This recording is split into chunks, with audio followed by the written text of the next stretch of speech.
पश्चिम बंगाल में टीएमसी पर चुनाव आयोग को बदनाम करने के आरोप लग रहे हैं। कहा जा रहा है कि मतदाता नाम काटने की फर्जी खबरें फैलाकर और दिव्यांग बीमार मतदाताओं को परेशान किए जाने का आरोप लगाकर अव्यवस्था पैदा की जा रही है, जबकि आयोग ने ऐसे मतदाताओं के लिए होम विजिट के निर्देश दिए हैं। टीएमसी कार्यकर्ताओं द्वारा उन्हें व्हील चेयर, ई रिक्शा और एम्बुलेंस से सुनवाई केंद्र लाने की बात सामने आई है।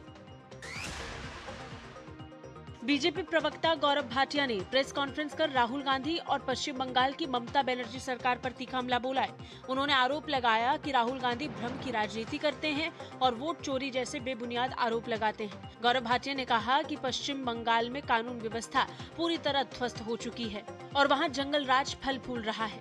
उन्होंने आरोप लगाया कि ममता बनर्जी वोट डकैती कर रही हैं और टीएमसी कार्यकर्ता विरोधियों को धमकाते हैं। बीजेपी ने घुसपैठ को राष्ट्रीय सुरक्षा के लिए बड़ा खतरा बताते हुए ममता सरकार पर वसूली और तुष्टीकरण की राजनीति करने का आरोप लगाया है। कर्नाटक की सिद्धारमैया सरकार द्वारा कराए गए एक आधिकारिक सर्वे में ईवीएम को लेकर चौंकाने वाले आंकड़े सामने आए हैं। सर्वे के मुताबिक करीब 83% लोगों ने ईवीएम पर भरोसा जताया है और अधिकांश का मानना है कि भारत में चुनाव स्वतंत्र और निष्पक्ष होते हैं। ये रिपोर्ट ऐसे समय में सामने आई है जब राहुल गांधी ईवीएम पर सवाल उठा रहे हैं। बीजेपी ने इसे राहुल के दावों पर बड़ा झटका बताया है।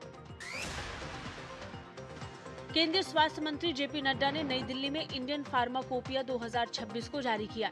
ये इंडियन फार्माकोपिया का 10वां संस्करण है। इस मौके पर केंद्रीय स्वास्थ्य मंत्री जेपी नड्डा ने कहा कि भारत की ड्रग रेगुलेटरी सिस्टम काफी मजबूत है और विश्व स्तरीय है। उन्होंने कहा कि ड्रग रेगुलेशन को लेकर सरकार ने कई कदम उठाए हैं। इंडियन फार्माकोपिया भारत की जन स्वास्थ्य की आकांक्षाओं का प्रतीक है। इंडियन फार्माकोपिया 2026 में टीबी उन्मूलन, अनीमिया मुक्त भारत के संकल्प को भी समाहित किया गया है। स्विट्जरलैंड में हुए भीषण हादसे पर भारत ने भी दुख जताया। स्विट्जरलैंड में भारतीय दूतावास ने पीड़ित परिवारों के प्रति संवेदना जताते हुए कहा कि हम इस कठिन समय में स्विस सरकार और जनता के साथ खड़े हैं। वहीं स्थानीय लोगों ने मौन धारण करके इस भीषण आग में अपनी जान गंवाने वालों को श्रद्धांजलि दी। दरअसल cross Montana Swiss alpine resort के एक बार में नए साल की पार्टी के दौरान भीषण आग लग गई। इसमें कम से कम 40 लोगों की मौत हो गई और 115 से ज्यादा लोग घायल बताए गए।